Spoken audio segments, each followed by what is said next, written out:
HIV में जो भी कॉम्प्लिकेशंस होती है ना, वो जनरली होती है अपॉर्चुनिस्टिक इन्फेक्शंस की वजह से। मतलब कि टीबी, दिमागी बुखार, निमोनिया, डायरिया, तो ये सारे इनको हम अपॉर्चुनिस्टिक इन्फेक्शंस बोलते हैं।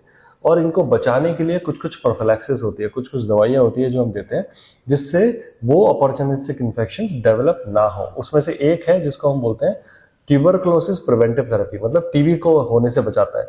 ऑलमोस्ट 50% ओआई में से अगर एचआईवी में देखें तो ज़्यादातर टीबी होता है, ठीक है। तो उसमें क्या करते हैं, 2 तरह की दवाइयाँ होती हैं, एक 6 महीने के लिए होती है और एक महीने के लिए होती है।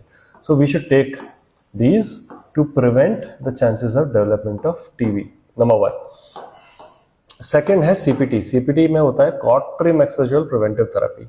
तो कॉट्रिमेक्सोजोल क्या करते हैं, निमोनिया, कई हद तक एक्स्ट्रापल्मोनरी टीबी भी, फिर मेनिंजाइटिस, टॉक्सोप्लाज्मोसिस, सो ऐसे कई सारी अपॉर्चुनिस्टिक इन्फेक्शंस होते हैं जो सीपीटी के थ्रू रुक जाते हैं। इंपॉर्टेंट क्या बात याद रखनी है, अगर CD4 काउंट आपका 350 से कम है, CD4 काउंट, उस केस में आपको ये लेना ज़रूरी है। फिर तीसरा है वैक्सीन्स।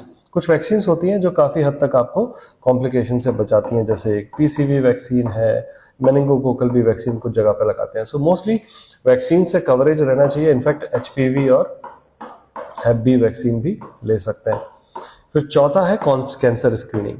कैंसर स्क्रीनिंग एक रेगुलर कैंसर स्क्रीनिंग है जिसमें एज वाइज अलग अलग तरह के कैंसर्स को हम स्क्रीन करते हैं। सो अगर आप इन सब चीज़ों का ध्यान रखते हैं तो बहुत सारे अपॉर्चुनिस्टिक इन्फेक्शंस को हम बहुत टाइम से पहले आइडेंटिफाई कर सकते हैं, और अगर है तो उसे ट्रीट कर सकते हैं। Thank you.